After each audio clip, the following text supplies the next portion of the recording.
Slam with Bellz. Your boy Napoleon B. Mike.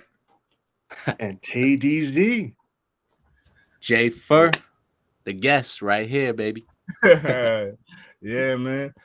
We got a full house today. We got K, we got Tay, and we got our boy J-Ferr, a special guest, J-Ferr. Thank you. Thanks for having me. No problem. So I got a chance to listen to the album, man. And you did? Yeah. You got cool. And I just want to say, I love the album. Thank you very much. Appreciate that. I just wish it was a little longer. Oh, I know, man. You be going in, dog. Like I can't even like remember all the bars. It's so many. There's too many. Yeah, there's way too many. And I'm just like, dog, you going somewhere, dog. I can see it. Thank you, bro. Appreciate that. I hope you don't forget us when you get there. Oh, hell no. Can't. Yeah. Come on. You guys won the what, you guys like my third interview now I've done, so I ain't gonna forget that. I'm not gonna forget it. I remember where it starts. So tell us about your start, dog. So I started writing music and like writing little verses and like rap. Like once I fell in love with rap around like 6th, 7th grade, I just fell in love with it, and I wrote one verse, and then ever since, like it kind of just took off from there. Like I just couldn't stop. It was like I would go home every day after school, do my homework, chill with my friends, and then the rest of the night was just writing every day, whether it was weekends or whatever. Probably written thousands of things. And then fast forward to about like when I was like 15, 16, I kind of felt like I was like, all right, I got all this like this was all a secret. No one knew I was writing music. No one knew any of this stuff. And I just wanted to like wait till I felt like I was ready. You know what I mean? And so from there, I kind of came to my homies. It was like, yo, like I rap, and like we would like joke around, like do like little rap battles and like stuff on the bus or at home and stuff. And I always knew like because we'd all like sit there and write together and stuff. I'm like, little do they know, I'm way ahead of them in this game right now. They don't even know. And then then I started freestyling at parties. And then that got like a little ridiculous. It got to the point where like every party I went to, it's like, yo, Jay, rap. It's like, all right, I can't even do this right now. My head's not in the right space at the moment. I've done this enough hundreds of times. But then I started putting out, I put out my first single, first day of senior year, which is ironically 8 years ago today is when I put out my first song. And then it just singles, and then brings me to here I am now, my first official studio album. That's dope. Yeah, man. Let's talk about the album a little bit more though, dog. Yeah, this what's the reason behind the peephole? Like what's the that like so imagery, right?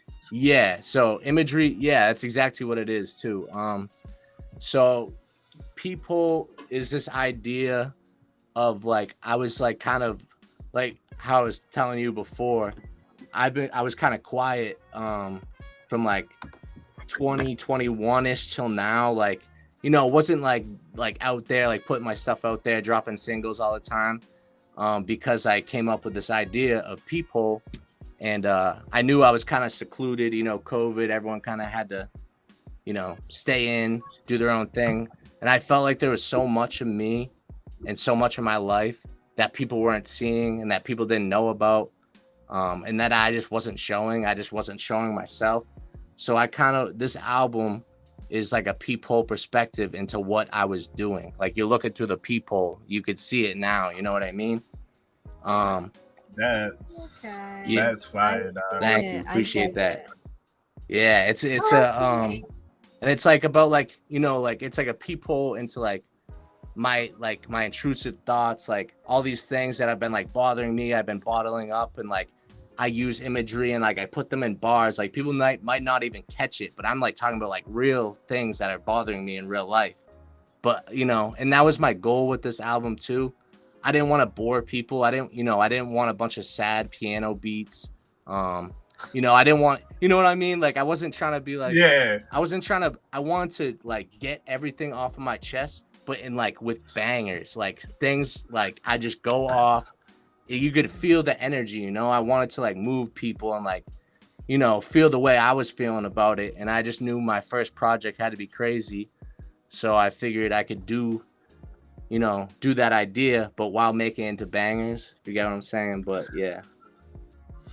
Yeah, I feel like you could do get a banger on a piano beat though. Like the way you flow, like I mean, bro, I don't think there's a beat I couldn't, but I mean, you know what I mean? So yeah, I just wanted to like come with kind of like a new sound, and I kind of wanted all the beats from like 1 through 12 to kind of all fit together. Like there was probably, I don't know, I went through hundreds of beats for this thing, for this album, and I felt like I picked the right perfect, everything just fell right perfectly into place. Every song and sound all fit together well. So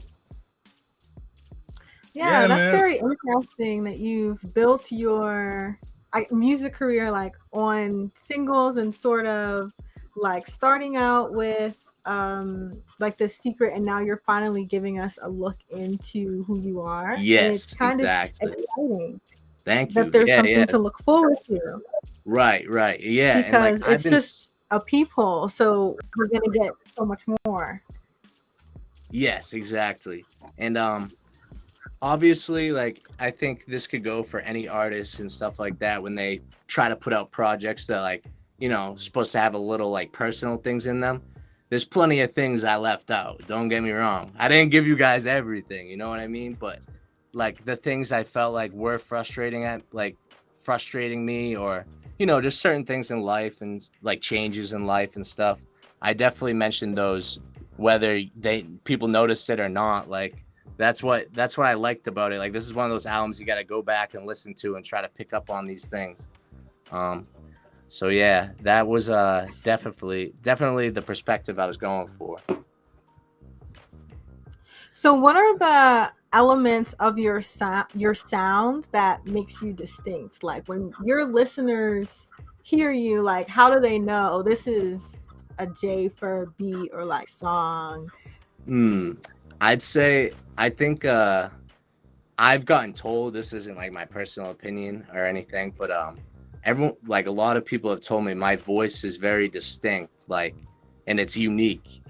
It's a little bit, it's not like cookie cutter. You probably never, like maybe once in a blue moon, I'll use autotune. I don't need autotune. That's not my voice. Truthfully, I don't think sounds that great with autotune. Like I'm a rapper. I don't like hit a lot of melodies. Like my voice don't go like that. So my voice is definitely distinct and unique, and I've been told that. That's what I'm saying. But more importantly, my lyrics, I think, is what really stands out to people.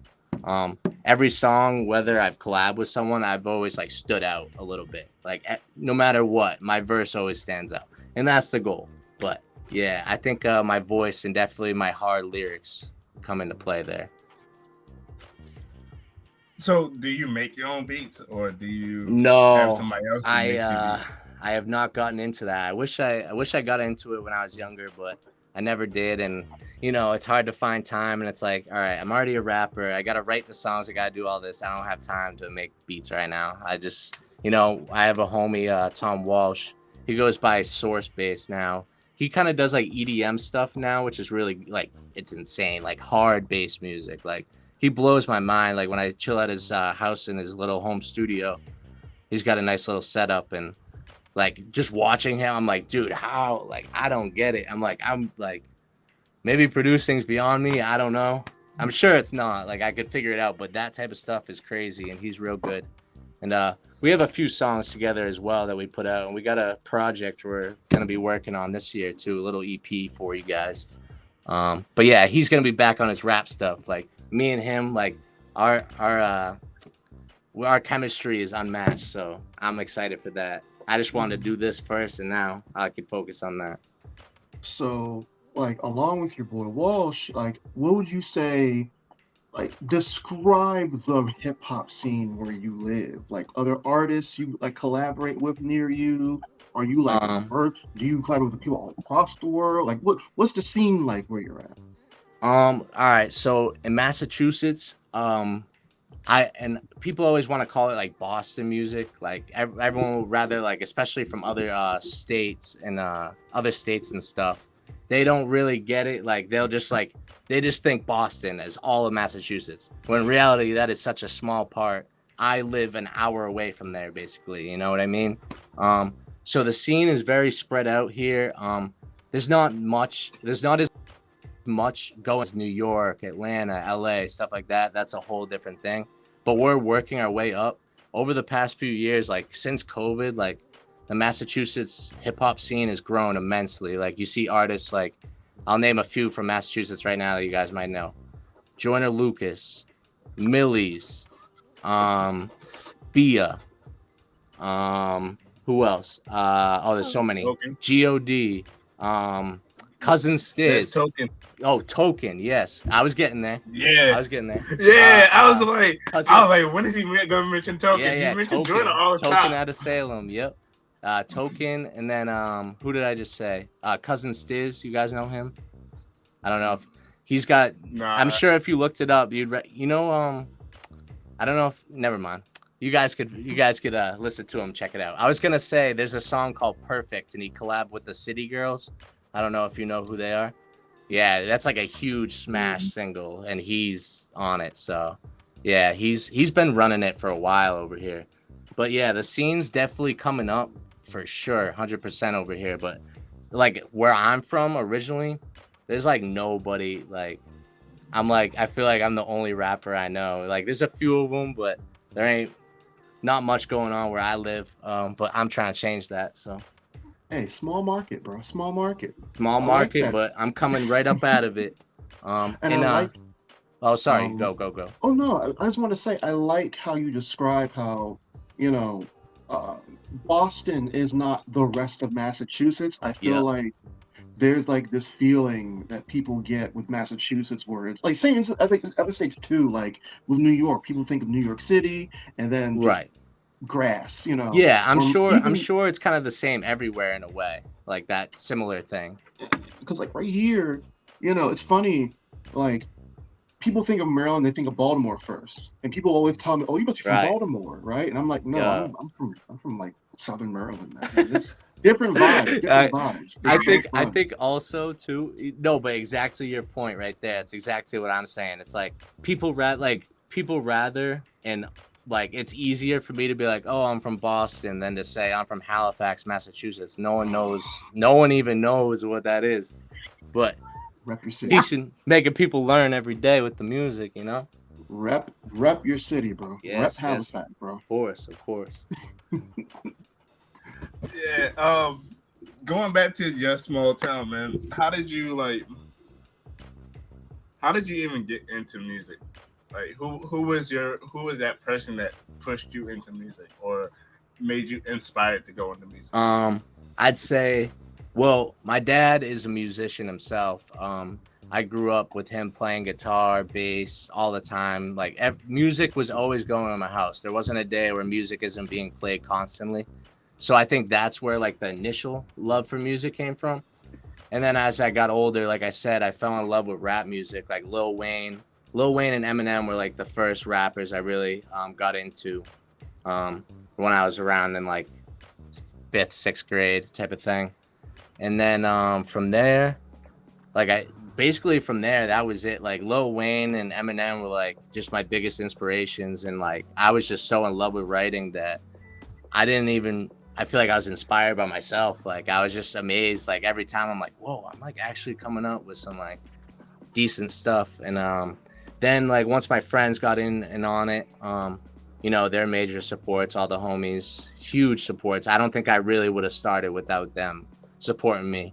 Like when I first, oh my God, when I first recorded, like my first got my mic, like when I was like 15, 16, and I'm like, I got this software called Cakewalk. It's like wicked outdated now. My dad's like, yeah, my singer or my buddy that's a singer uses this. He's like, here you go. And I'm like, so how do I work it? He goes, figure it out. I'm like, all right. So Hey. yeah, so no, because my dad had no idea. He didn't use it. Like, he got it from his buddy. Oh, yeah. Like, my dad didn't record or anything at the time. He just played, you know. But so from there, once I started figuring out Cakewalk and like how to record, but oh yeah, what I was saying, when I first started, oh my god, the mixes, oh my god, the delivery was so bad, right? Like, so god awful. Like, I can't even believe I sent it to them thinking it was like fire, you know. But that's like the confidence level. But they would always hit me back like, you know, they'd support it. They'd be like, yo, that's sick, that's fire. And then a few years later, once I actually started, you know, making good music and like good quality music, and I got my delivery down and my sound down for real, then that's when we listened back. We're like, yo, that shit was that was so trash, you know, like looking back, but it's funny. So let that yeah, that's like the pleasurable pain of being an artist. Like, you'll spend like hours on something and you'll be like, this is so great, and then next week you're like, oh wow. Yeah, then you go back and circle back like, whoa, what did I even like? Yeah. But yeah, so like, thank God for the homies though. Like, they're really the reason I think why I'm still doing this, or why I even started. Because without their support, I don't know whose support I would have had to start. And they saw the talent and the potential that I had, so I appreciate them for that, for sure. That's what's up, man. That's what's up. Everybody needs somebody behind them to push them forward, even when it gets really hard. You get so discouraged. It's definitely gotten a little bit, you know, as I got older, and then I kind of I didn't take a break, but I kind of did. Like, I wasn't putting out anything. I was still working on stuff.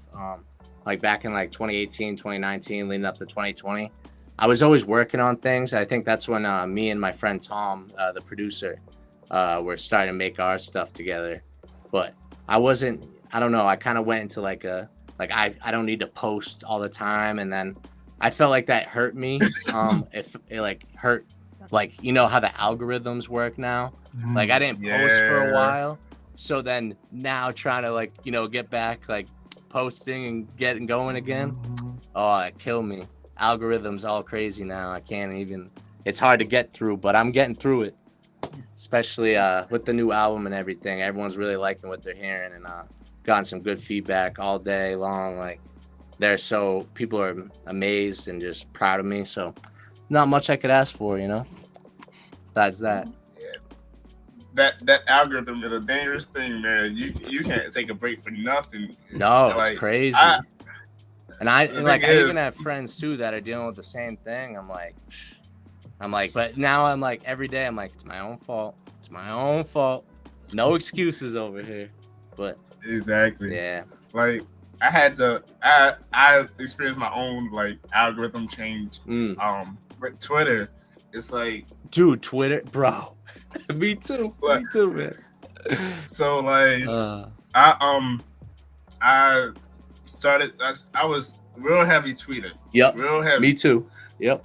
And then, my account got hit like back. Like, I got out of there. Like, they got me out of there. Yeah, dude. I had to pretty much start over with a whole new Twitter account.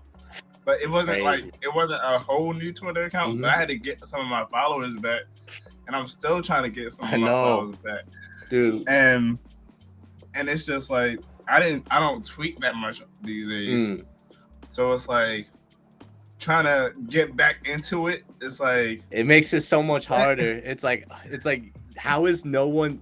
You know how they show like the insights of the views and stuff? It's like, how has nobody seen this tweet yet? It's like, what? Twitter used to, I remember Twitter used to be like, when I was in high school, like my junior year, Twitter was so popular. Everybody was on it. Like, that's where I was like promoting most of my music, was Twitter. And then all of a sudden, everything now, fast forward, it's like you can only promote things like on TikTok and Instagram now. And I don't know, it's crazy how much everything's changed just so quickly. Yeah, I really got into Twitter in 2016, so I was a little behind the eight ball. Mm. But like, it was just like trying to tweet something that will like get people's attention every day is like, and some people be tweeting like so many times a day. It's like, how do you do it? Yeah, like, man. I used to it'd be tweet a like- good amount, but I kind of chilled. Like once like Twitter started, like I said, like Twitter started to die down, like after high school and everything. Like my tweeting, like personal tweeting, like I always tweet for music and stuff, but like personal tweets I've kind of like brought down. But I gotta do it again. You know, I think people want to hear the stupid or good things that I say. So And you know, Yeah. and but like when it comes to like promoting your music, at least with your fandom, especially with your new album coming out, like how how deeply anticipatory have your fans been with this new album that you just dropped? oh, they're like they were like mad at me at it. Like I think it got to the point where they're like mad, like how long I had them waiting for. But you know, real life things get in the way. Financial issues get in the way. Like you know, I mean, I don't have the best job in the world. I don't make much money, but I make it work. I got my own apartment with my girl, like stuff like that. And, you know, got to pay bills now. I'm not in high school and live at home and, you know, have all this money sitting around, whatever. And then I would spend it stupidly.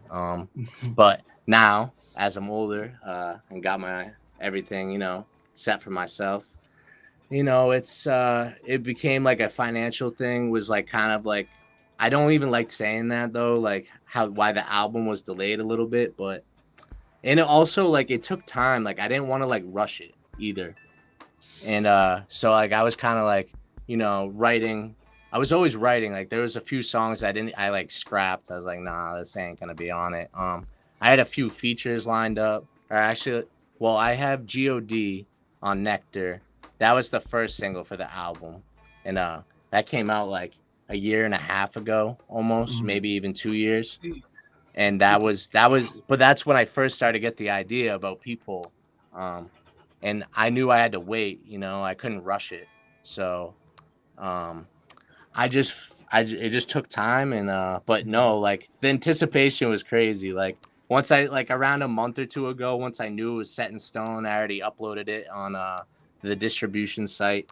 I was like, all right, now I can come out and like give them a date, give them something to look forward to, drop little snippets, you know.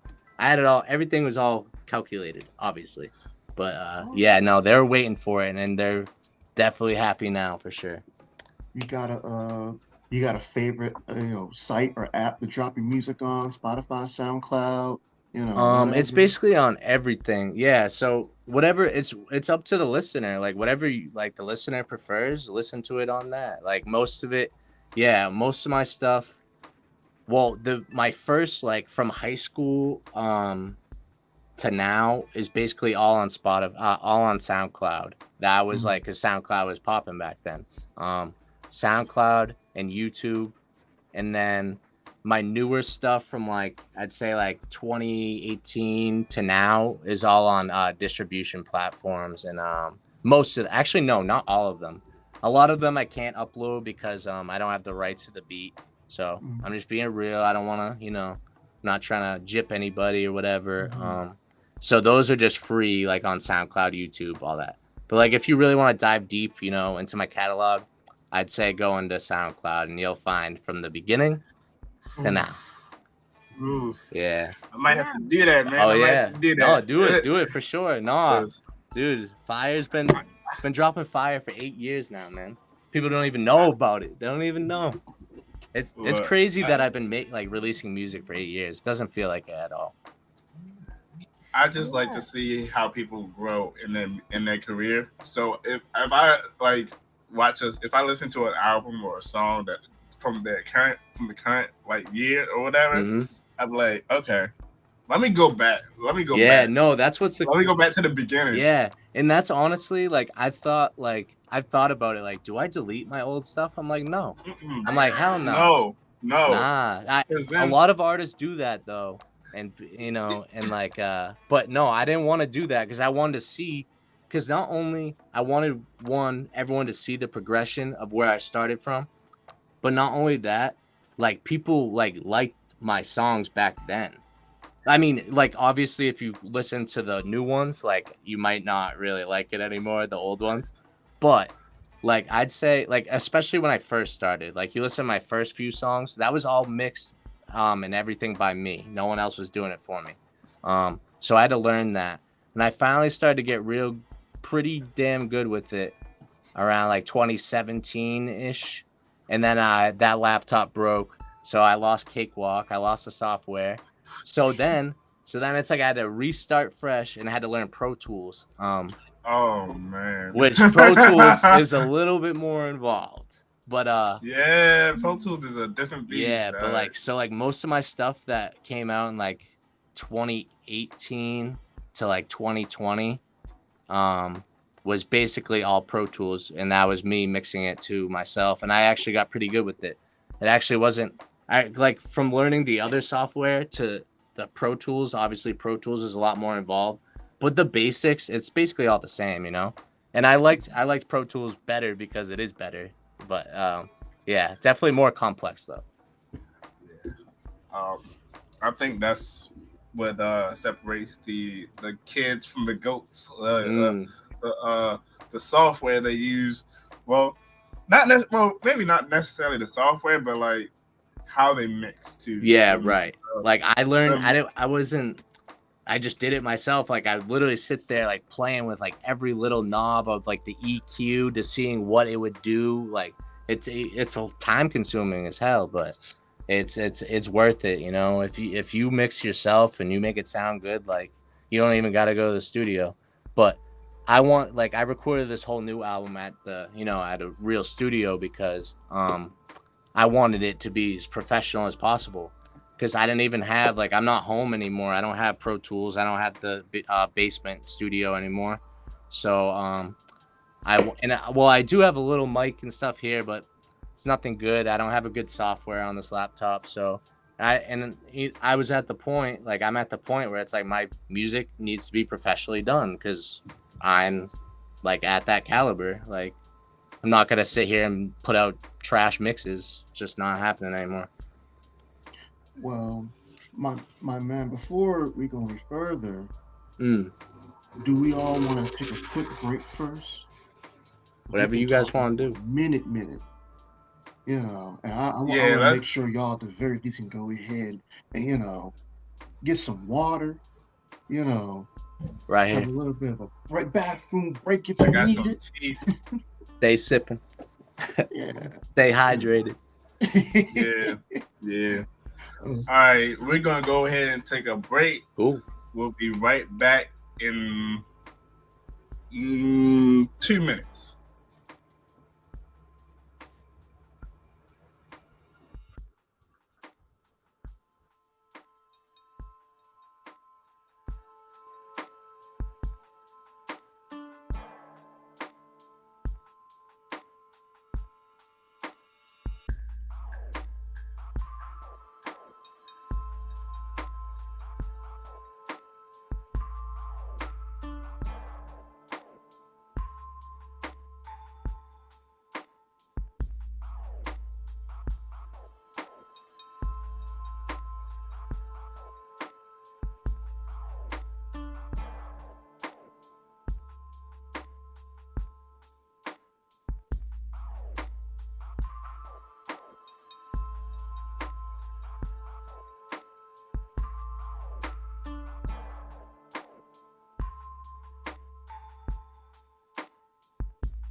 And we are back. Woohoo with J-Ferr. Sir. You're listening to Poetry Slam with Bellz.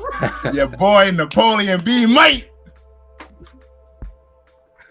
Okay. Hey, see.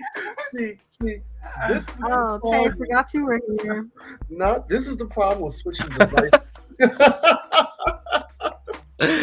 Oh, this is great. This is really great. Don't worry. This happens once a show. At this point, All right, bro. So I just want to talk about Cranberry real quick, dog. Yo, Like, what'd you think about it? I want to hear your opinion. yo, Cranberry. There's too many like lyrics in that song to even list the whole. Like I was literally before the interview, before we got back, before we started, I was like, okay. Yeah. I listened to it once, and I'm like, all right, I need to listen to the whole album again just to get a whole like fresh perspective. Because I always listen to everything at least 3 times. Right. You got to do that. Sure. Yeah, because you gotta catch everything. Oh yeah, like and the way my lyrics, like almost every single line is a bar, so it's very easy for half of those to go over your head because you're thinking about picked out one, and then you just miss 5 more that just happened. Yeah, it's the lyrical ability, I'd say, is pretty high. And like I said, I started listening to Eminem. I started with Eminem, so like knowing how Eminem is, I'm always listening to everything at least 3 times because you can like catch different things every time. And I'm like, okay, so. And then when I was listening to it back, I was like, all right, Cranberry stood out to me the most, man. Hell yeah. Because I guess because it was more of like it was cranberry and vodka. That's all I heard. That's the vibe, right? That's the vibe. It's just crazy. It was like, all right, bro, dog. Bro, like every line was like, okay. It just hits. It hits so crazy. Exactly. Yeah. So that beat is what inspired that just Cranberry, the whole vibe. You know. That beat, it was just so wild. I got that from my guy Viper Beats. He produced that. Incredible producer, as you could tell just by that beat. When I heard that beat, I knew it was going to be the hit. I was like, this is going to be the hit. This has to be a banger. This got to be like I just felt like party type vibe. Like, you know, like I played it a few times. I was just letting it, you know, letting things come to me. And then, I love my vodka. Don't get me wrong. I love it. And you gotta, you know, what else you get, like when you go out and stuff, you get the vodka crayons, you get all that. So I was like, and I was already feeling like the high energy party vibe, but I was like, I want to make it hard, you know. I kind of made it my own. Like I made it me. Like I turned into like what could have been a generic song, but I made it like personal to me. You know, between the smoking, the drinking, all that, and just like the heavy hitting vibe of the beat and everything. But yeah, that beat inspired me. I knew it was gonna be the hit, and so far, you're like the 10th person today to text me or talk to me about Cranberry. They're like, dude, like I had my buddy send me Snapchats all day. They're bumping it. He's like, dude, this is insane. And then that was the goal, and I'm just glad it's hitting everyone as I intended it to. So yeah, that's just a crazy vibe. Cranberry's just, you know, mixed with the cranberry, they don't gotta know. Blowing on that Jason Terry about the smoke. Bro, like that song hit. Like that was a party song. Like I could imagine like being at a kickback or a party and being like just vibing. Just vibe like immediately. It just all just hits exactly how it's supposed to, and I'm so glad that came out really that good. And the mixes, I mean, obviously the whole album was mixed very well, and all the engineers did a great job. But I just want to give a shout out to Josh Schubeck out of Phoenix Down Studios. He did an incredible job. He engineered basically half, if not more, than the album. He did the whole beginning, like Peephole, the intro, Cranberry, Circus. He did so many of those. And no, but just like the mix on that was so clean. I'm like, oh, I just got to give my props to Josh. He's the GOAT with that. Yeah, man. Yeah. So what songs are you most excited to perform live for your fans? Oh, I can't wait to do a show again. It's been so long. I haven't even done one since before COVID. That's so crazy. And I love performing. And you could ask my fans too. They know I put on a good show. And I definitely command the crowd as I should. But I'd say one, I'm definitely looking forward to doing Nectar live. Nectar, that I just feel like how it starts in the build up. Like I feel like that's one of those I might come out to. You know, that's one of those that build up to that. And that's in that single all my fans loved, basically, for the most part. They really love that song, and it's catchy. You know, I got people always mentioning the lyrics and stuff to me. They'll drop it. Like I feel like the bass in Nectar hits, man. Yo, thank you. Yeah. Oh yeah, that beat's crazy. That's by B Young, the producer. He emailed that to me. I'm like, and I knew when I got that. That's funny you said that. When I got that beat, I instantly knew what that song was gonna be. But I more importantly knew I wanted God on that song. God is one of the biggest Boston rappers. He's been doing this long before me, and he's been on top of the scene for a while now. I think his album's gonna be, I hope it's coming out soon. He's been saying he's gonna drop it, but I can't talk about that. That's what I did too. You know what I mean? Oh man. Yeah. No, shout out Gio. He killed that verse. When I sent him that song, because Josh, the guy I was just telling you, Josh Schubeck, the engineer that mixed like half this album, that's Gio's like main guy that Gio goes to for his mixes. So that's how I made that connection. So I recorded my verse and the hook. And then I asked Josh, I was like, you think Gio would get on this? He goes, oh yeah, for sure. And I was like, you know, you never know though, because I don't really have any relations with them or anything. So I just I hit up Gio on Instagram or something. I think it was Instagram. And then I emailed him over the song, and then he got back to me. He's like, I just remember once he said that John hard. I was like, yo. I was like, let's go. I was like, here we go. And then he flamed the verse. He flamed it. Honestly, I like his verse better than any of mine, but oh, I love it. Yeah, and he's like one of my like I don't like him just because he's like popular and mass. Like it wasn't like, oh, I need to collab with him because like he's up there. No, like I genuinely love him as an artist. Like he's so dope and so talented, and he's very versatile too. So I knew he could lay some hot on that for sure. Yeah. Oh yeah, but back to your question. You said what do I want to perform? Nectar's one of those. So Nectar.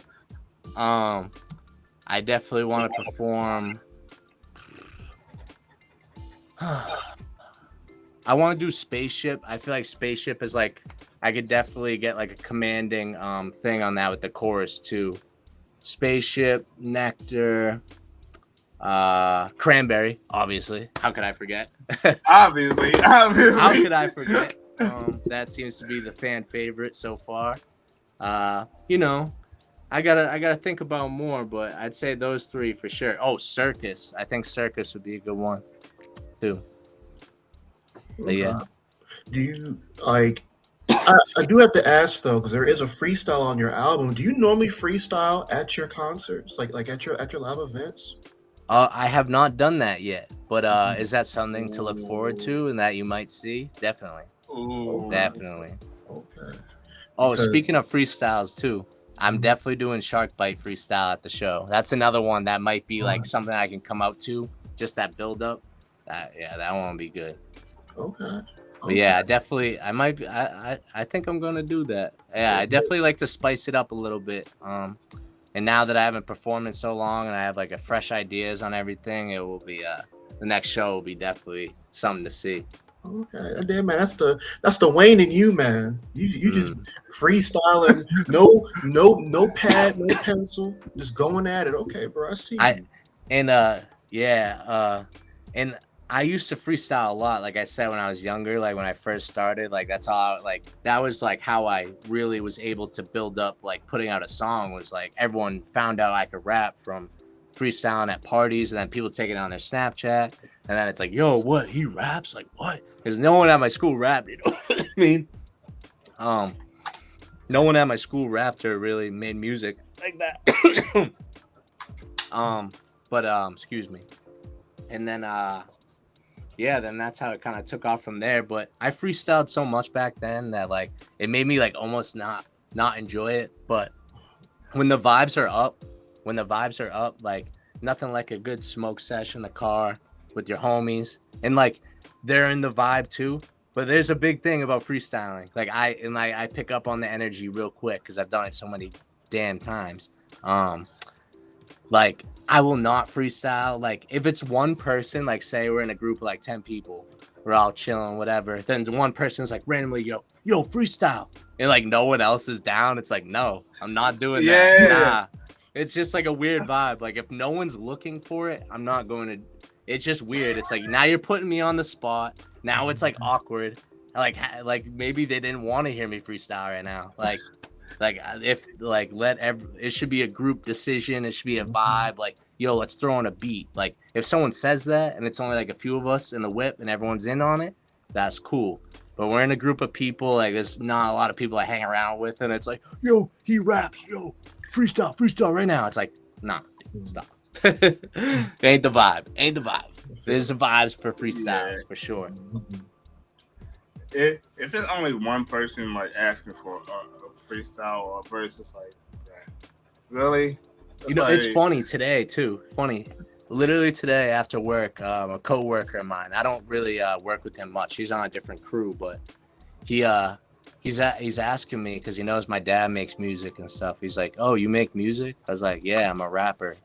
And he's like, he kind of like gave me a funny look, like he didn't take it seriously. I'm like, I'm like, all right. I was like, and then he comes back up to me. He goes, "What's the last verse you wrote? Could you tell me?" I was like, he goes, "Oh, so it's been a while." I was like, "No, it actually hasn't. All that's on my mind is my first album I've dropped today, to be honest with you." Because see, that was gonna be another one of those on the spot. Like, this is not the vibe. This ain't the setting. Like where I'm literally at work and you're like, rap me this verse, and it's like, dude, I don't even, you know what I mean? It's like, people nah. So I put him on like, to the I don't album. even know you, bro. basically that. But yeah, it was funny. No, but I put him onto the album, which is cool, and he said he's gonna listen to it when he gets home because he kept trying to put it on too with all like the old guys around. I'm like, dude, they don't want to listen to that shit. Yo, I was like, oh, excuse me, but they don't want to listen to that, you know. Like I know, like they listen to rock and roll, old stuff, and like he was trying to put it on. He's like, put it on the speaker. I'm like, no. Like if they want to listen to it, they can listen to it on their own time. But I highly doubt they do. I ain't trying to force it down the wrong people's throats. If you get what I'm saying. Yeah, I feel you. I know my target audience. Yeah. So at any point during the creation of your album, did you make a song where you felt, oh, this is really good, but they might sleep on this one a little bit? Like, because, you have some party songs or like, some fan favorites, but I feel like when we make things, we don't really know what people are going to gravitate to. So like, what song did you make that you felt like this is really good, but they might not? Right. I get what you're saying. So I'd say, like I said, I knew Cranberry was gonna definitely be a hit, and it seems that it is already. And then, but on the other hand, like you're asking, the sleeper tracks that I was like, oh, are people gonna sleep on this one? I think Skywalking was one of those. Skywalking was definitely the sleeper. That was another favorite. What was that? That was another favorite of mine. Yo. That was another favorite of mine. I like that one. Yeah, that one's kind of like it's like chiller, slower. The beat's hard. It kind of reminded me of like a Wiz type beat, Wiz Khalifa type beat. And I love Wiz is one of my biggest influences too, since ever. So yeah, I really just fell in love with that beat, and I was like, I kind of want to do like a smoking type track, like a cause like that's a big part of me. Like that's what like a lot of my like stuff, like my singles prior to this album and stuff, like in my brand Dope Growth is kind of like all based around that. Kind of like the smoking weed type of vibe, and it's a part of my life. Not gonna hide who I am, but yeah, so it all really just played together well. But I think Skywalking was definitely the sleeper track, but I knew once people listen back twice, like that might be their low-key favorite. That's the sleeper for sure. Skywalking. Nice. Yeah. And also, how do you feel about Has Been though? No, what was that? How do you feel about Has Been? Oh, see, I feel like Has Been is a sleeper too, though, because I haven't heard like people like hit me with like their lists of like their favorites, and Has Been hasn't been on any of those yet. But I think Has Been. I literally wrote that. What that is influenced is people thinking I'm a has been, and that song right there is. Like, cause like how I said, like I kind of like dropped back, I stayed back, stay low key, wasn't posting much, and now, they're probably like, oh, like maybe some of them, I doubt it, but maybe a few of them like, yo, does he even still make music type of thing? And like I was starting to get like the has been vibes from people, like people that once supported me. Now they're not really they're not here, they're not there, So like that song was kind of at them. For sure. Like looking at me like a has-been, I just think you mad it's happening. I go on and on, but you guys will listen to the track. But yeah, has-been's definitely a sleeper banger, and definitely just calling it out. Like, yeah, you think I'm a has-been? Like, all right, you'll see. Nah, man, you still popping, bro. Oh, for sure. And this album, and that's what, like, I knew, like, I kind of knew, like, I was holding myself back. Like, I've been sitting on these songs for a while, like, I knew it had to all come out together. And, like, not that I have, the biggest fan base in the world or anything like that. And I know it's hard to drop albums when you don't have, like, a big fan base and stuff. It's like you should kind of keep doing singles and singles and singles. But that's what I've been doing for a while now. And, I just wanted to make a project. It wasn't like, oh, I have to, like, oh, I need to now. It's like, it was like a want. Like, I wanted to create something cool with a cool idea, a meaning, a perspective, and I think I hit it right on the nail. What other sleeper tracks do you feel like? What other sleeper tracks are there?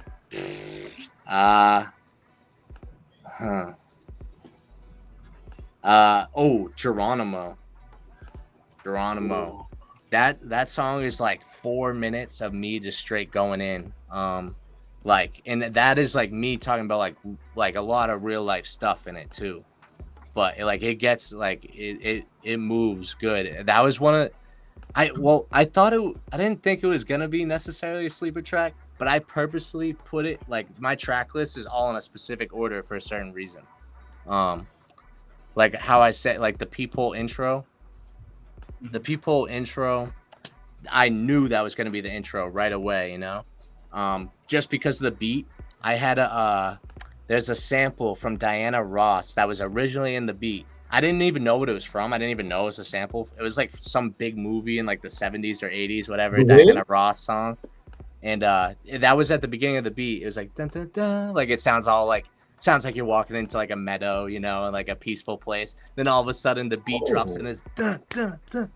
And then it just starts. That's how I knew I wanted to start the album, just like that. But yeah. So people, the intro, I knew that's how that was gonna come about. But yeah, everything was put in a specific order, just like like, because I like to listen to projects like that, like 1 through 12, and start from the top to bottom and see how it transcends throughout. And that was the whole point, like how I started it and how I ended it. I started it with peephole, and my last line's like, now you've been looking through a peephole, and then that's where it ends, you know. Like I keep the same, like I try to keep the meaning of the album throughout each song and transcend in the right way. I definitely like albums. I definitely like albums that do that tell a story within the story. Yeah. Like, you got to get creative. Like, what's the point of making an album if it's, you know, just a bunch of songs you threw together?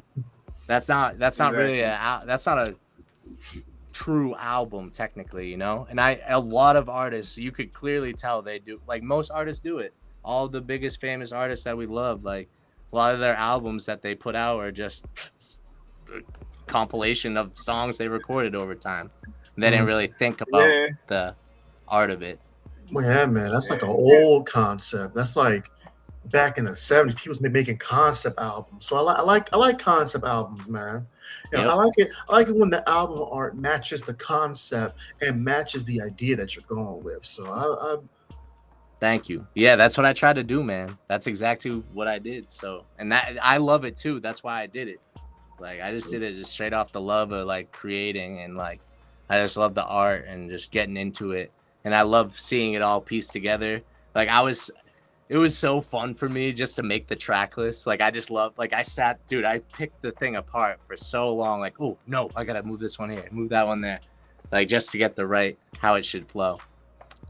Yeah, looking at the track list right now, Peephole is the first song and Small Town is the 12th.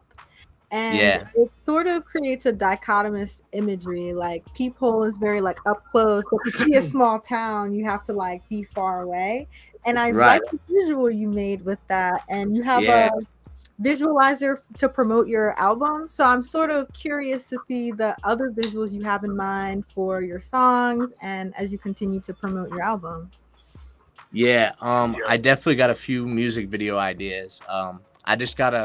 I gotta start with one, you know. I don't have to start with one, but I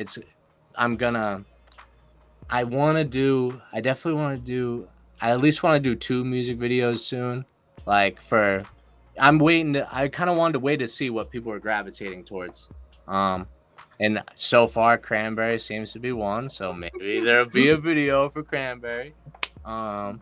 We'll see. I got a lot of ideas for the videos, and I had an idea for the Peephole intro too. I had a good idea with that on what we were gonna do.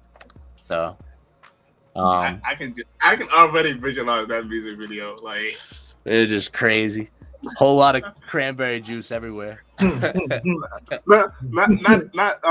Not even cranberry. I'm talking about the Peephole intro. Oh, dude, like I can just imagine that. Yeah, I thought of some really cool ideas for that, and I hope I could bring them to reality very soon.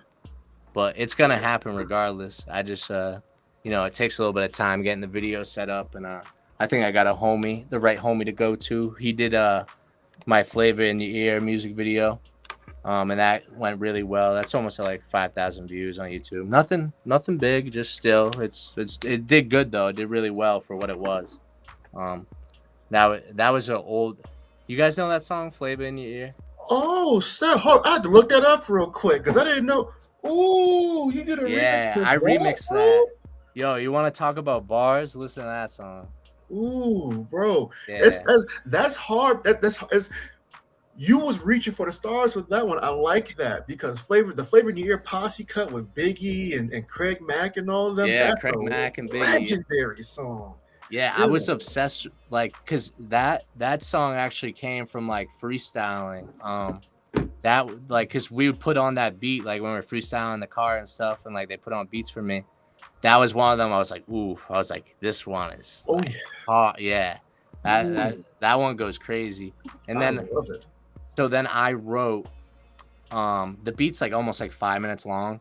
I wrote a whole song. Like I wrote a whole song to that beat. I think when I was 17, and I didn't even put it out till I was like 21. I never recorded it because I knew it was so crazy. I was like, I'm gonna wait until like I'm ready. Like it's so like the flows and everything. Like I was afraid that I wasn't even gonna be able to rap what I wrote. Like, but boy did I do, boy did I do it, and it all worked out. And the music video's dope.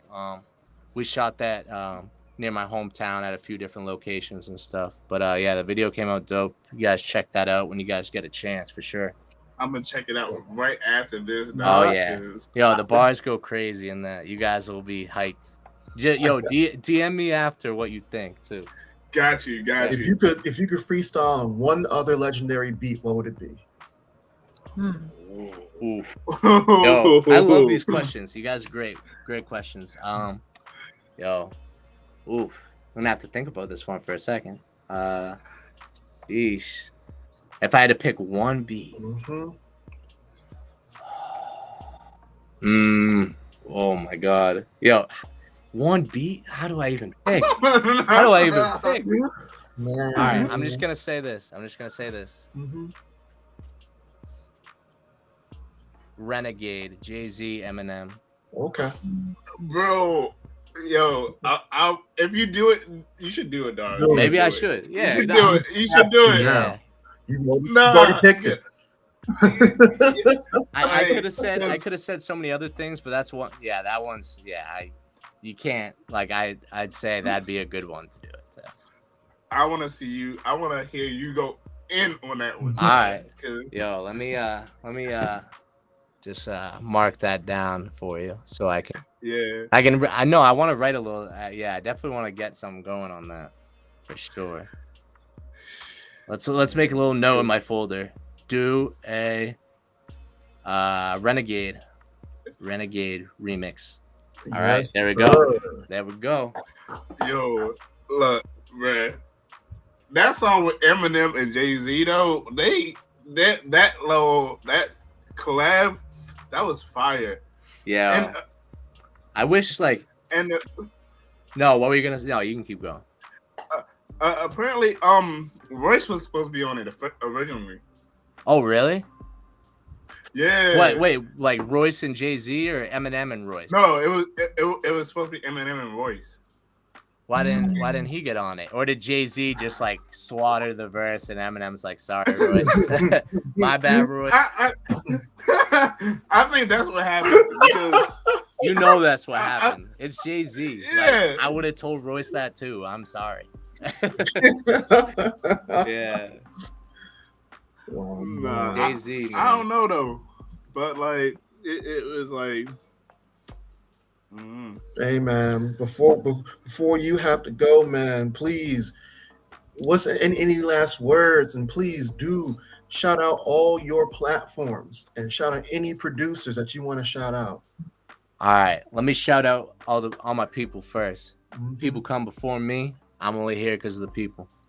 Shout out all my homies. You know exactly who you are if you're listening to this. I don't gotta say names. Everyone, like, shout out my girl. She's been through me this whole album process, all the ups, all the downs of it. She's been there, and she's been real supportive of it, and I'm very happy to have her. Also, all the homies been crazy. Shout out all the producers on the track, on the album. Be Young, Larry Sack, my homie. Who else? Viper Beats, Larada Beats, and Beats by Luke. All great producers. You guys killed it, and they're the reason why this even happened, to be honest. So got to give the producer credit first. Then shout out Josh Schubeck, shout out Vreezy, shout out Cha Lee for engineering. Shout out Phoenix Down Studios, shout out the Mix Loft and Quincy. Yeah, I'll just leave it at that. But yeah, so I'll get to my last words. I want everybody to listen to the album all the way through 1 through 12, and really take in, like, try to really hear the lyrics. Like, a lot of my fans know, like, and I think they're my fans for this reason. Like, my lyrical ability, I think, is in my bar game and everything, and my unique, distinct sound. never tried to. None of my songs sound the same. None of them. There's not a single song where you could be like, yo, that sounds no. Like, I don't make copy. You know, I don't rinse and repeat with those.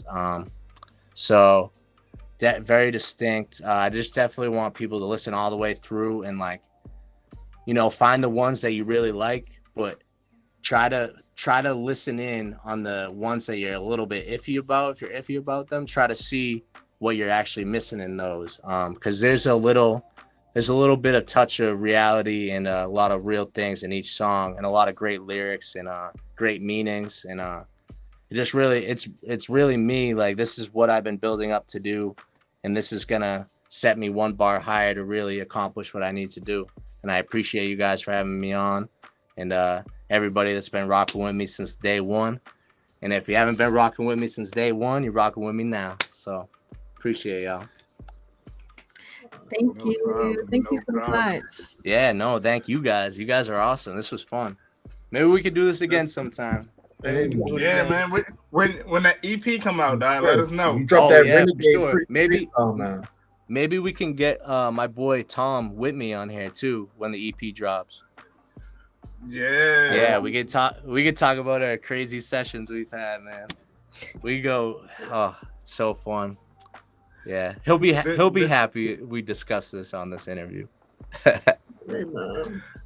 Well, this has been a long time coming. We've been trying to get you on for a minute. I know, dude. I know. A minute, I'm so glad it's all worked out.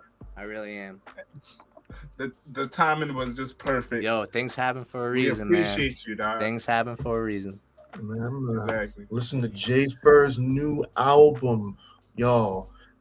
This dude, the peephole is fire. The beats is fire.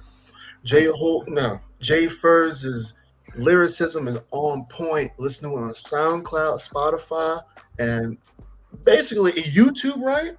Yeah. Oh yeah, YouTube. I got a whole like playlist. If you my socials too. Follow me on TikTok, Twitter, Instagram, all at J-Ferr, JFERR_DG, which stands for Dope Growth, which is my brand. Just follow me on all those, and then all the like the peephole link, like there should be a link tree. It has the Spotify, the Apple. But you know what's crazy? It's not on Apple yet. It was supposed to be on everything today. Apple's lacking. I don't know. Apple takes the longest. I don't. Yeah, it sucks. Yeah, not a fan of that. But yo, it's all good. For those with Apple Music, just go on YouTube, or if you got Spotify too, go on Spotify, whatever, SoundCloud. Yeah, man, it's all there for you. So yeah, follow me on the socials, listen to the album, and let me know what everybody thinks. Yes, sir. Thank you. And thank you guys, for real. Again, we appreciate you for coming. We can't wait until the next EP. We can't wait for the EP, dog. I think that's what I'm really gonna focus in on next. Well, actually, oh my god, I got so much stuff going on. I already got because I just thought, well, no, I am doing that next, but I'm gonna be working on like 3 different singles and the EP all at once. It's gonna be fun time. Yeah, look out for some another big feature coming soon. Like that song is gonna be like, I haven't even written the verse yet because it's like I'm like mentally trying to like lay something that I've never laid before. Always looking to exceed. And then I got another crazy single that might be like, I don't know why, I'm just envisioning it being my biggest song. It's a little different. It's a little on the something I could compare it to. It kind of is like a Mac Miller, I want to say like a good news type of song, like something like that. A little less like rap and bars, a little bit more real life and like softer. And no, it's gonna be crazy. Don't worry, it's gonna be crazy. But yeah. Yeah, man. So we're gonna go on break again. Thanks again, J-Ferr, for showing up, for showing up and showing out on that album, bro. Of course. Thank you guys. Thanks for tuning in. Thanks for supporting too. It means a lot to have me on this platform. It's a crazy day. First album, got an interview. Oh, it's mint. Can't complain. All right, we'll be back.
And we are back.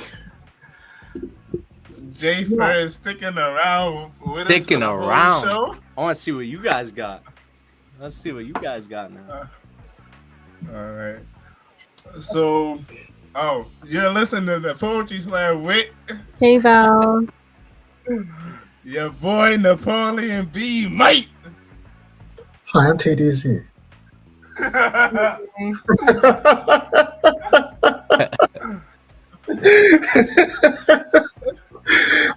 want you to know at this point, I don't stick to one intro. I like testing them. Gotta switch it up, you know. Yeah. The show used to be those two, so then they added me because I'm so special. And speaking of special, it's time for my special segment. Oh, it's time for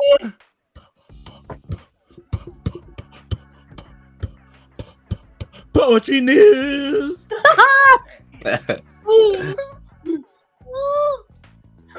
Oh man, if you haven't realized, I'm a little under the weather. Actually, the weather's over me right now. So I couldn't do my normal intro for Poetry News like I normally do. So, but TayDZ, let's hear this news. Hey, Tay. a bunch of things hit my phone at one moment. So I was like, what in the world? Who's hitting up my phone right now? But let me go ahead and give y'all the news right now. This is the Poetry News, folks. Have you ever just wanted to just make poetry on the go? Like, have you ever wanted to order poetry on the go? Like, drive up to like a building, say, hey, can I get a poem real quick? And his bag of poem for you, put in the bag, just hand it to you. So in Chicago, there are Chicago's typewriter poets creating verses on the go. They haul around 10-pound typewriters. And just, if you ask them on the spot, they will make you a poem. Is this for money? What? No, not really. What? They doing it for free for no money. Like, wow. No, it's just fun. They're just doing it. They're just doing it. They doing all it for the love it. of making poems. That's pretty good. I mean, I'd probably charge people if like, yo, you want a poem for you? I'm gonna write it right here, right now. Like, at least a little ching. Little bit. I mean, with the 10-pound typewriters, that's the part. Yeah, like, exactly. Never mind that. Yeah, they're definitely paying if I'm bringing around the typewriter. That's for sure. I would have to at least charge $20. I mean, $20 a verse. That's $20, man. That's crazy though. That's pretty cool though, actually. Yeah. Me personally, if you've already committed to carrying around a 10-pound giant typewriter in your hand, the whole, around an entire city, you've already committed to doing this for the love of the game. So at that point, why? At that point, you could be writing them on your phone if you really want to do it for money, or like just getting holding a notebook. You have a typewriter. Just make it free at that point. Look. I'm doing it for the love, but love don't pay bills. Very true. I mean, Napoleon not wrong, man. Not wrong. I mean, what's something facts. What is something that y'all would do that y'all love so much you would do it for free? I already do it. yeah, I was gonna say what I'm you guys already know. I would have to say engineer a live sound set for free. For free. Does it depend on the person, or you just do it for anyone for free? It would depend on the person, and like my connection with the person. Like if I have a good connection with the person, I'll do it for free. But if it's somebody like random, if it's a random person, Oh nah. Run me my money. Okay, Bellz, what would you do for free that you love so much? Yeah, I'm with J-Ferr on this. I just would do what I'm already doing. Yeah. Writing, performing, Exactly. interviewing. Yeah, it's like when I don't know, it's like I don't know how I've always felt this way. Like, is I've had certain people that want to collab with me, but I didn't really want to collab with them. Just being honest, just wasn't the right fit or whatever it was. But yeah, like it's at the point, and then it's like I like if they want to collab, but it's like they're not even gonna offer me anything, and they like need help. Like I used to, once I started rapping, and then like it kind of like at the school, like all of a sudden people were coming out the woodwork, like ooh, like I had a few kids like try to like diss me and stuff back at high school and all that type of jazz. But they never really got far, but they were just like trying to get in on it too. They saw what I was doing, like, oh, this kid's actually doing this stuff. And then next thing you know, oh, they're trying to rap now, and then they want to collab, but it's like, how do I write a verse? It's like, why are you even asking me to collab? Like, I didn't ask anybody how to write. I just did it, You gotta, it's kind of one of those things I feel like you're born with or not. You either got it or you don't. Yeah, exactly. But yeah, that's one of those things. It's like where I feel like it's like, do I charge for verses now? Like if they want to work with me, but like if it's homies, no, obviously not. And I still have never charged for a verse anyway. That's just all I work with homies and like people that are bigger than me, because like that's the goal. You want to work with people bigger and better than you, so you can get better and bigger. I feel that.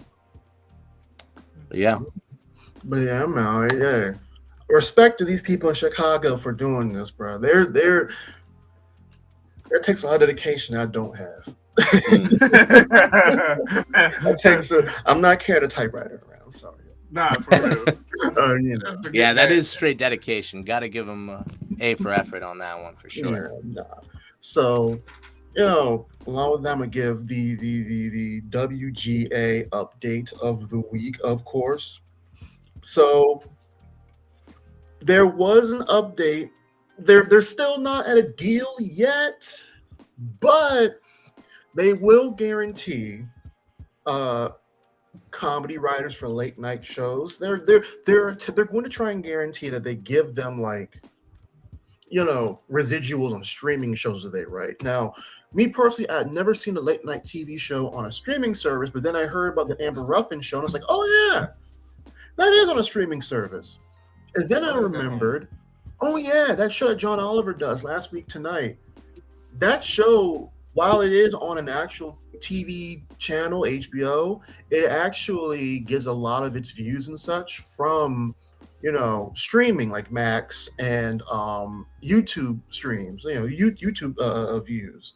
So I'm thinking, oh, okay. So basically now you can't hide behind your mysterious streaming numbers now. You have to pay comedy writers residuals. So I think kudos to them. Step one on a level of guaranteeing for these writers. Good for them. Now, we're still in a drought, though. So once again, don't expect any actual scripted TV shows for a good minute. I think on Starz, Power, the new season of Power is on, or new series for Power is on. But like, yeah. Well, I believe that's because 50 Cent is a net with that shit. But like, 50 Cent paying his writers. He don't care about what anybody else saying. He paying his writers. Or he just had it done early.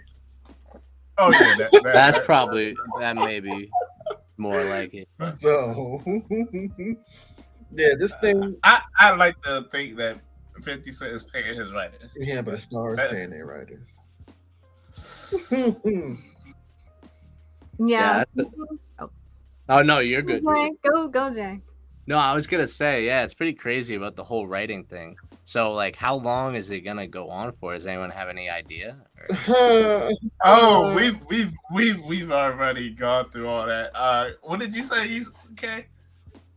How long did you say it was going to go on till? Oh, I think I said for a year. I think it's already been over 100 days, like so far. I think I said till the end of next year. I don't think that's what you said. I don't think that's what you said. I think I said longer than what you said though. I know I did that. Okay. Okay. But What did you say, Tay? How long did you say it was going to Bro, go that on thing for? going on till next year. Oh, that's crazy. That sucks. That thing going on till all the next year. We not getting no TV shows until whenever, whatever, bro.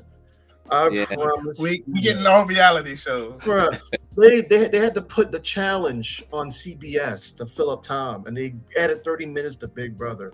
Bro, we're not getting nothing no time soon. That's crazy. That's They better pay up. Pay up.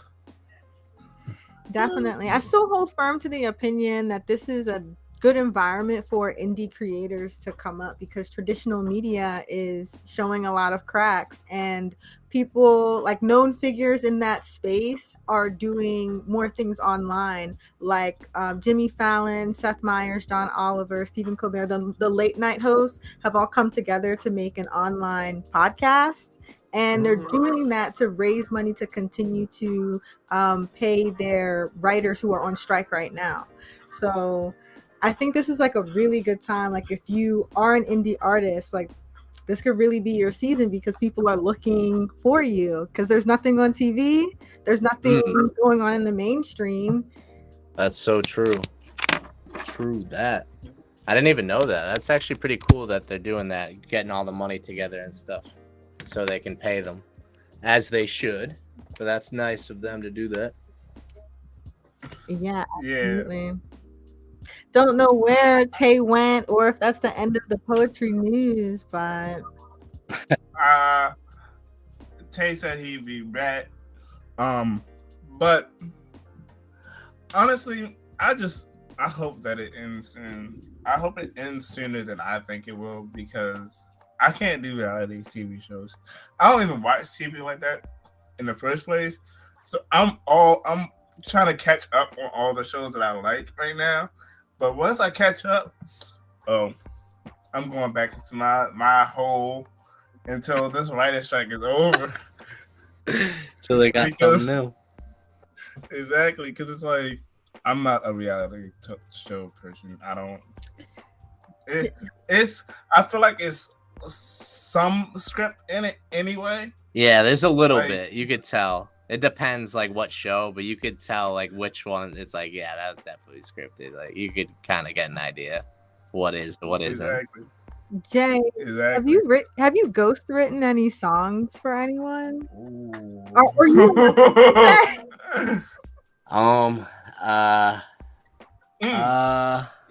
just say a number. Just say a number. Just say a number. Just say a number of songs you've ghost written. Well, see, I can't really say a number because I haven't really ghost written anything, because I kind of like just write for myself, you know. I don't have, but what I'm getting at is that I have helped, like I've kind of written like parts of verses for other people I've collabed with, or dictated it, like try to like tell them where to go, and it worked out way better. But oh yeah, no, there's a lot of things, like there's a few different ones I've definitely written that might not be my verse, but I wrote certain parts, and yeah, I've done that. I haven't really like had the opportunity. No one's like, yo, can you write a song for me? But hey, if that offer comes around, I'm willing to try it out, you know. That's actually, I would really like to do that. It'd probably be fun. So I feel like my verses are fire, but I haven't rapped one yet, because I'm still trying to figure out my flow and everything. Yeah, that's like a major part. Like you could write a verse, but then when it comes to rapping it, it's like almost a whole different thing, you know? Right, because you kind of know how you want it to sound, but when it comes out of your mouth, it's like that's not the way I envisioned it Yeah, sounding like it's, this isn't the. Why don't I sound like the voice in my head? I don't get it. exactly. Yeah, I've had. Oh my god, so many times, especially in like my beginnings, like that was like a huge thing, and like that was like my main thing that I had to work on, like when I first started, because like I said, like how it was kind of secretive, like no one, like I never really rapped out loud, like I had like hundreds of verses, but it's like, yo, I've never even like done this out loud, and so I'd sit there in my room, like kind of try to do it quietly, but that didn't help. Yeah. That did not help develop my sound and my delivery. That like I Right. held myself back by so long by keeping it a secret, you know. Mm. But it all worked out in the right way anyway, and I think I did what I did because you know I didn't want to come out and be like, yo, I rap, but I'm like not even where I was supposed to be yet, because that could end it. That would end it before it even started. So exactly, I did the right thing, I think. Yeah, you paced yourself and like built your skills and your confidence. Yeah, right. Because bro, I got so many notes of just, and the other thing is I struggle with writing choruses. Yeah, choruses could be tough. I like to say like I write some fire choruses, but a lot of my songs like don't have chorus. Well, I don't want to say that. A lot of them do, but a lot of them don't. It's more like I'm more of just like if I hear a beat like I really really like, I'll just kind of like if I start going with bars, and that Just going in. yeah, then it's like wait, I didn't even come up with a chorus. It's just a whole song of me just going. But that's my style. Like I don't know. Like I think about things like my creative process has changed a lot. Like from beginning to now, there's a lot of things that I do differently and stuff from how I started and now. Like I feel like when I first started, I was like, okay, I need a chorus, or like I would think, okay, what's the idea from this song? And then it's like, okay, I need a chorus, so I write the chorus first, and then I'll write the verses. Now and then that turned to like that's not even fun. Like that's like setting it up like cookie cutter. I don't like that. So I just kind of go with the flow. Like I hear what I hear on the beat, and whatever catches it, like whatever catches it first, that's how it starts. Whether it's the chorus or the verse, it's gonna be what it is. Like it all forms. I like going as I go. Like I go with it. So that's how my process kind of changed. That's a fundamental development as a writer, to just allow yourself to write. Like I feel like a lot of the times we get so caught up in the fact that we have to make something that we're skipping to the end. We're looking too far ahead. But when you finally practice just getting it out, then you have your idea and you can make it into what you want it to be, or it could surprise you and be something else. Right. I feel like that's what I kind of do. Like I feel like I surprise myself, like because I kind of go in like just looking through beats or whatever one specific beat say, and I just kind of hit play, and then it's just whatever comes. It's not like I like, okay, I need to write a song about drug addiction today. You know what I mean? It's like I can't like picking a subject. Picking a subject before is so cookie cutter to me. It's almost like corny to me. Like it's like it makes it harder because then it's like, oh, I have to stay on this topic the whole time, as opposed to whatever like I'm feeling at the time and what's going through my head and you know stuff like that. That's more natural. So I like that process better. Yeah, I've never understood that process of picking the topic. Yeah, it's like, and then going with the song, because it's like you're putting yourself in a box. Yes, that's why I hate it. Yes, that's exactly what it is. You're putting yourself in a box, and you're making it harder to write. And instead of just going in and then pick it, and then like figuring out what you want the yeah, like it's almost like you piece it together as you go. So like for example, when I wrote what was it, Skywalking, right? I started with the verse, and then I noticed I already knew from the top of my head, I was like, I want this to be kind of like a smoking vibe. I didn't like sit there, all right, this is about smoking and all I'm gonna talk about is smoking. No. But like I knew it was a smoking vibe, like the type of beat, the type of airiness to it.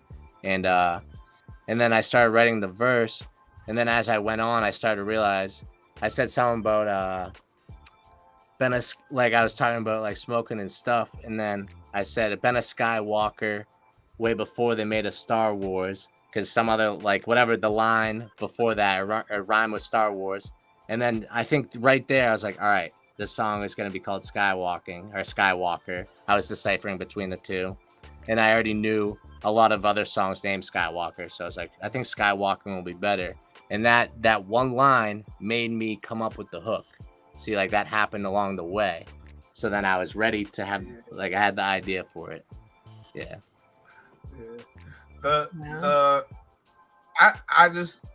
I believe that not every song needs a chorus. That's just how I'm.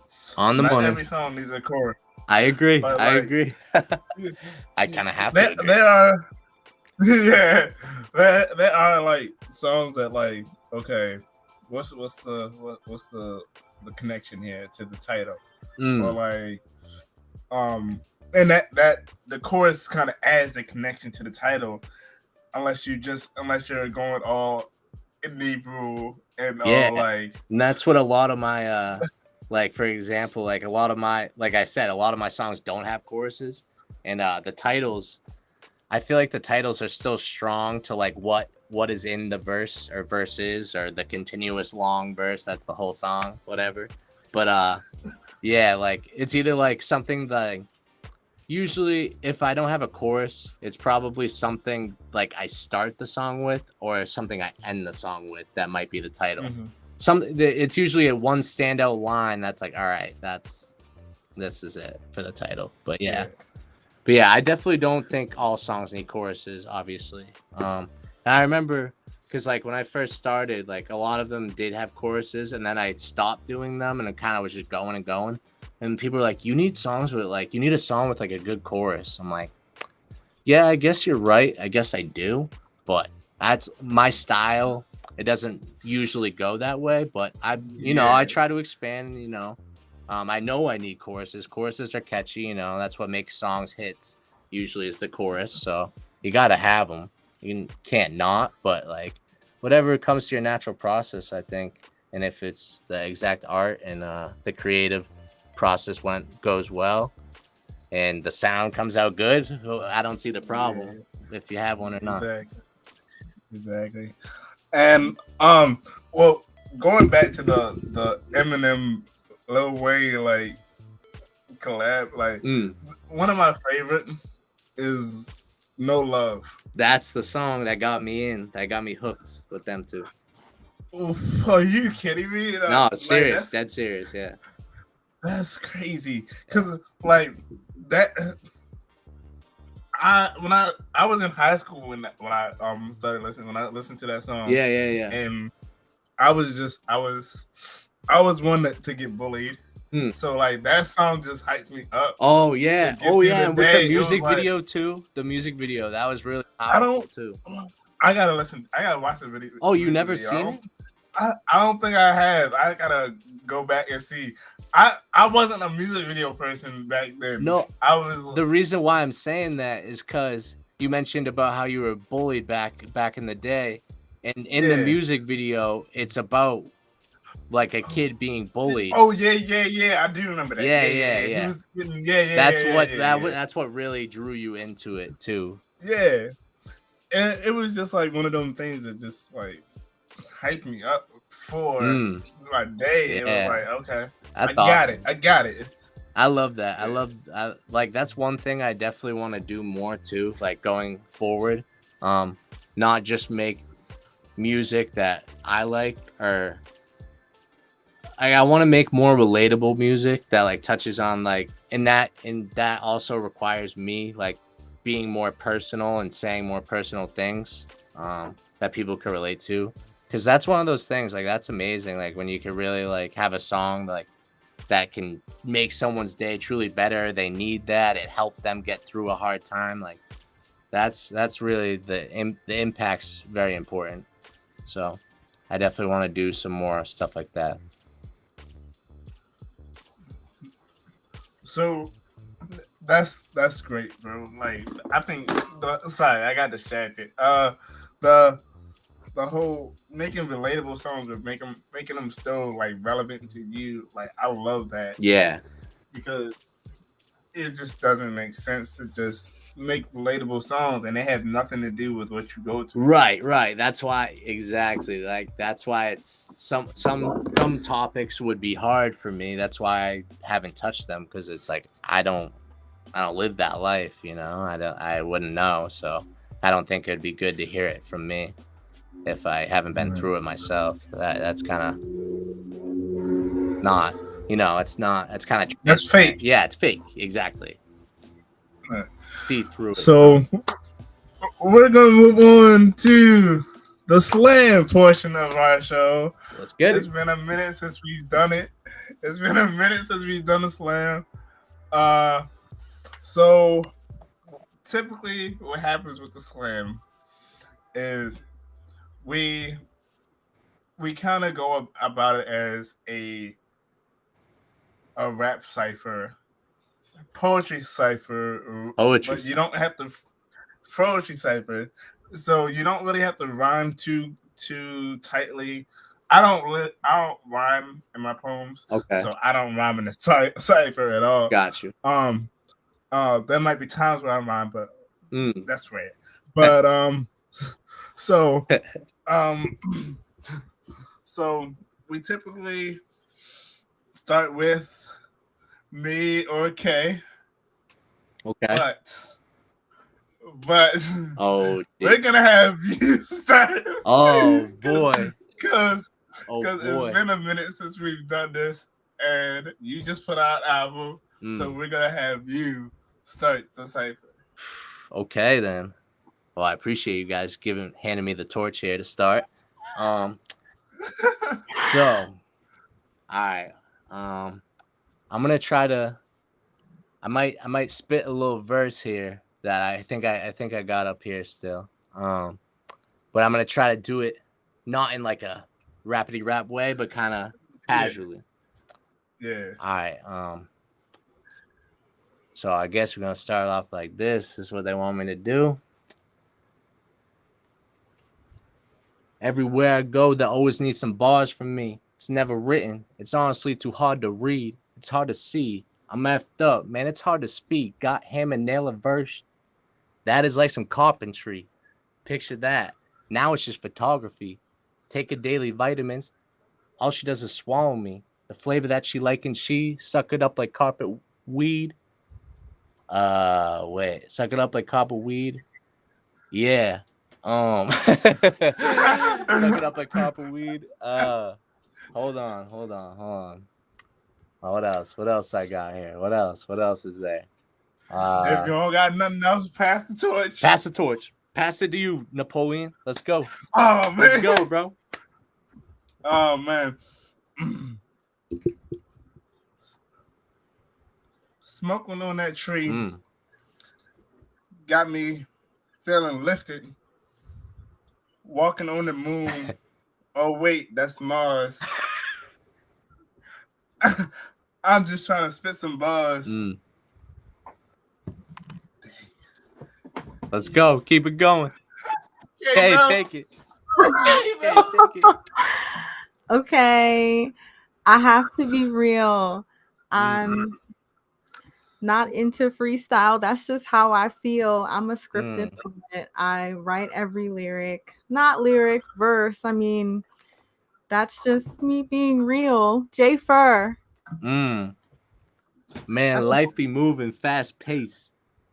Kind of feel like the last race. Imagine what if we had my brother Chase. What if? Oh, what? Now it's just the chasers in a bad drink. Anyway, I'm going to put the phone away.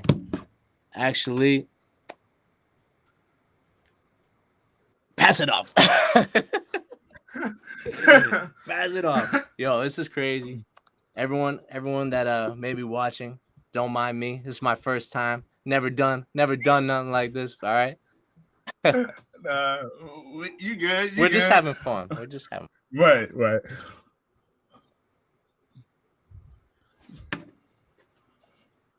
Passing it to K. Pick up the phone. Hello, hello. I'm looking for my creativity, but nobody's home. Oh. I'm just kidding. I'm just kidding. I know how to make a poem, so I'm just gonna keep on going. J-Ferr. Yeah, they say it's a poetry slam. More like a poetry showcase. Imagine what I'd do if I had a... Oh, no. Imagine what I'd do if I had some propane. I light this whole world up. Look all around it. Next thing you know, there's nowhere to be found in any of this place because it all blew up. Oh, wait. Maybe that's my album. Go look that up. Oh, arsonist vibe, arsonist bars. That's what I like.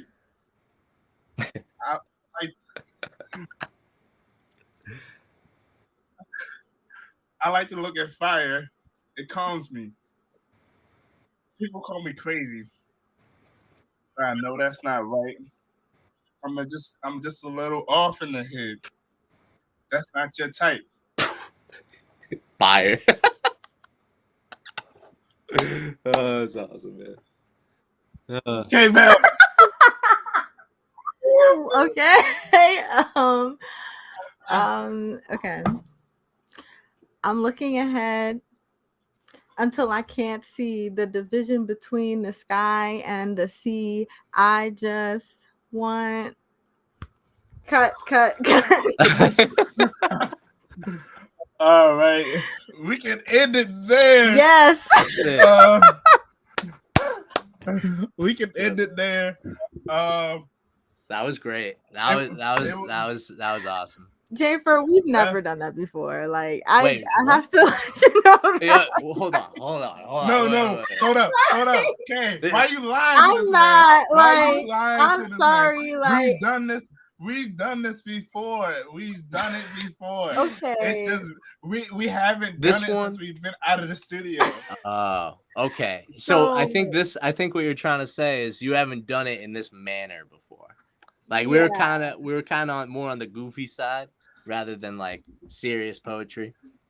Yeah. So we haven't really done it since we've been out of the station. And that was, geez, when was that? February? Right. It's been that long? I don't think it's been that long. Like we were there. No, it was summer, since summer started. Yeah. But what I'm saying is, like, usually when we do the slam, like, we'll start with like a written poem to like get the vibe. Yeah. So, like that's kind of like freestyle, almost rapping back and forth like that. Like we usually start with a topic. So like that was like that maybe that would have helped. That probably would have helped us starting with a topic, right? What we usually do. I mean, you that probably would have helped me a little bit. Yeah. I'm gonna speak for myself and say I don't have any new poems yet. So the fact that I don't have any new poems and I don't want to start the vibe off with a oldie, I just didn't feel like that was the right vibe to start off with an oldie. Yeah. So, no, you know what's funny? I started off with? How I started? I was literally the first one to go. All pressure was on. Nah, it was cool. Props to you for that. Thank you. I mean, sorry, I was wrong. No, you guys killed it. You guys killed it. I didn't know what I was getting into. I was just kind of went along with it. But no, what I first did, that was the first verse of the Flavor in Your Ear remix. Well, that was a part of it. I forgot, like I blanked out, but that was me saying it calmly. But yeah, you guys gonna have to check that after for sure. For sure. All right, that's the show. That was a great show. Again, we appreciate you, J-Ferr, for showing thank up. You guys. Appreciate you guys a lot. This has been Poetry Slam with Bellz and your boy Napoleon B. Mike. Let's go. Everybody. That was and dope. TayDZ. That was dope, guys. Thank you. Thank you, J-Ferr. Yeah. Follow J-Ferr Yup. _DG. Yes, sir. Listen to this album, people. Yes.